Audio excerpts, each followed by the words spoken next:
Ukraine युद्ध के बीच खुल सकता है सबसे विनाशक फ्रंट। ईरान इजराइल में कभी भी शुरू हो सकता है युद्ध। ईरान ने जुटाई इजराइल के न्यूक्लियर साइट की जानकारी। ये जानकारी मिल रही है किसी भी वक्त इजराइल की एटमी साइट पर हमला कर सकता है ईरान।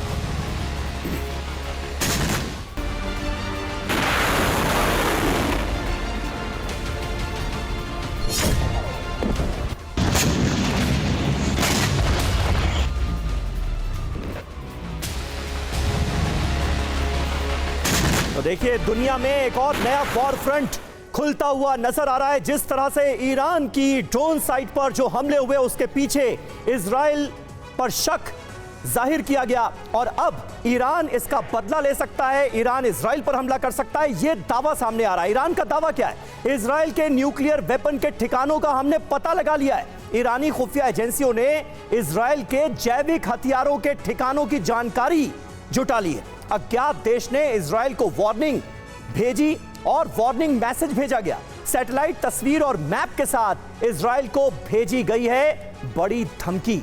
ईरान की तरफ से इजराइल के एटमी ठिकानों पर हमले की धमकी की बात सामने आ रही है। ईरान इजराइल वॉर की चिंगारियां क्यों सुलगती नजर आ रही हैं? और अगर ऐसा हुआ तो इसका मतलब सीधे सीधे थर्ड वर्ल्ड वॉर का शुरू होना होगा। ईरान ने इजराइल की एटमी साइट पर हमला किया तो तीसरा विश्व युद्ध होना तय माना जा रहा है। ईरान के अटैक के बाद इजराइल से उठेगी न्यूक्लियर सुनामी। ईरान की तरफ से रूस, जबकि अमेरिका इजराइल का साथ देगा। पूरा मिडिल ईस्ट समेत दुनिया के कई देश युद्ध में कूद पड़ेंगे, इसके आसार हैं।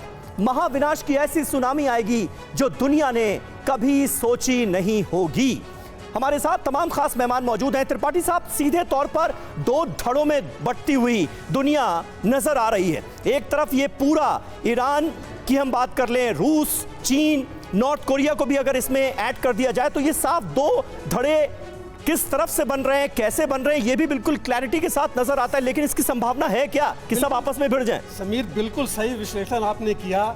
ये अभी देखिए हुआ क्या है। रशिया चीन पहले कहा जाता था कि इनमें अंतर विरोध है। आज क्या है, वो कहते हैं कि वो तो बने हुए एक दूसरे के लिए, एक दूसरे के लिए मेड फॉर ईच अदर वाला हो गया, बट अगेंस्ट यूएस। बिल्कुल बिल्कुल। दूसरी चीज, उसके साथ कौन आ गया? ईरान। ईरान के साथ उससे पहले नॉर्थ कोरिया इनके साथ आया। उसके बाद अभी यूएई, जो कभी यूएस सर नहीं, I am coming to that because है कौन सुपर पावर में, तो यही दोनों थे। ये अगर एक साथ इकट्ठे हो जाते हैं एक साथ, तो आप सोचिए कि आगे होगा क्या। क्योंकि अफ्रीका में आज की तारीख में 80% अफ्रीकी देशों में चीन का दबदबा है उनकी इकोनॉमी की वजह से। तो ये देश चीन के ऊपर डिपेंडेंट करते हैं। यूएई ने क्या बोला है? यूएई के फॉरेन मिनिस्टर का स्टेटमेंट देखिए कि हम चीन हमारा सबसे बड़ा ट्रेडिंग पार्टनर है, हम इसको छोड़ नहीं सकते, उनके साथ जाएंगे।